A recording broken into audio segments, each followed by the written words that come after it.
Bonjour à tous, donc en direct de l'AFPA d'Alençon pour la remise du diplôme du meilleur graffeur immeuble 2019, donc qui est attribué cette année à Marc Yang.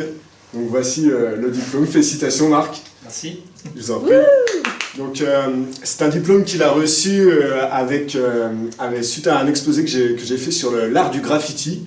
Donc déjà Marc, est-ce que tu connaissais l'univers du graffiti avant que je fasse mon exposé? Non, je ne connaissais pas du tout. Enfin, je connaissais de nom et de réputation. D'accord. C'est bon, les graffeurs un peu vus comme des voyous, pas vraiment comme des artistes. Donc plutôt le côté vandalisme du graffiti finalement. Ouais. D'accord. Donc est-ce que, donc toi, qu'est-ce que tu as appris de nouveau sur le graffiti? Qu'il y a des artistes quand même reconnus qui arrivent à en vivre. Et ça, enfin, je ne le savais pas du tout. D'accord. Et ça fait quand même plaisir de savoir que même ce genre d'artiste est reconnu. D'accord. Donc vraiment le côté street art, finalement, le mouvement artistique du street art, c'est quelque chose que tu n'avais pas forcément dont tu n'avais pas forcément connaissance finalement. Non, non. D'accord. C'est vrai que je m'arrête souvent devant les graffitis à Caen, par exemple. Il y a des bons graffeurs. Et je ne pensais pas que c'était considéré comme de l'art, du street art. À part entière. Ouais, je pensais que le street art c'était plutôt quelque chose de mieux, comment dire, de mieux cadré. Structuré. Ouais, structuré. D'accord. Comme tu disais, où il y a des endroits faits pour ça, et que c'était pas dans la rue.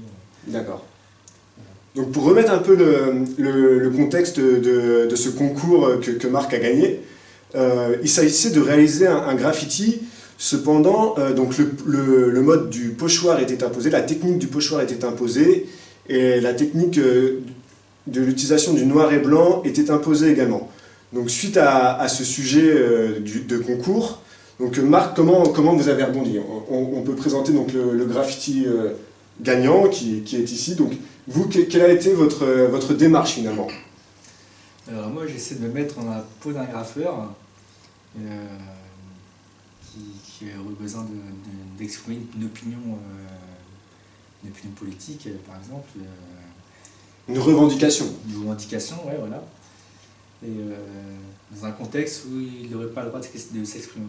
D'accord. Là j'ai pris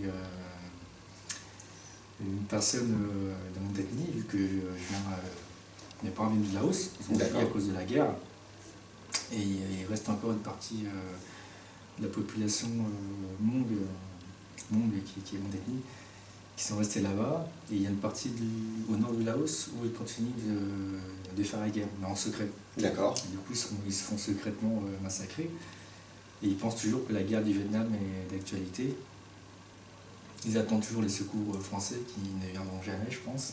Donc, si j'ai bien compris, c'est vraiment une population qui vit en autarcie totale et qui n'est pas, du coup, au courant que...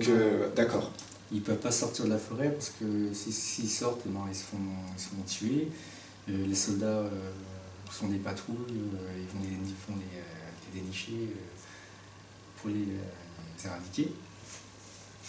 Et les Hmong en France ont fait un appel pour le sauvetage en 2000. Pour qu'on vienne les aider. Voilà. Et eux aussi, ils ont fait un appel. Et d'ailleurs, il y a des journalistes français qui sont allés sur place. Ils ont pris des images des gens qui vivent dans la forêt. Et puis beaucoup sont venus, se sont agenouillés et ont demandé de l'aide à la France. D'où du coup cette gestuelle vraiment des mains jointes. Voilà, c'est ça. D'accord. Et ce passage-là, enfin, cet événement-là est resté quasiment inaperçu en fait, en France. Parce qu'on n'est pas une ethnie très connue, on n'est pas nombreux non plus en France, du coup c'est resté un peu sous silence. Tout à fait. Donc là, on est vraiment dans l'esprit du graffeur qui veut revendiquer un message, faire passer un message et faire justement connaître cette ethnie qui malheureusement est trop peu connue. Donc là, on est vraiment dans le message pur et dur du graffeur revendicateur. Donc je pense que c'est ce qui a permis à Marc de remporter ce concours, c'est que graphiquement, on est totalement dans l'esprit du graffiti et du pochoir. Et dans un second temps, on a une revendication très forte derrière. Donc félicitations pour ça, Marc. Et je pense qu'on peut également féliciter tous les participants du concours graffiti IMED 2019. Et bah, encore félicitations, Marc. Ouais. Au revoir. Allez, salut.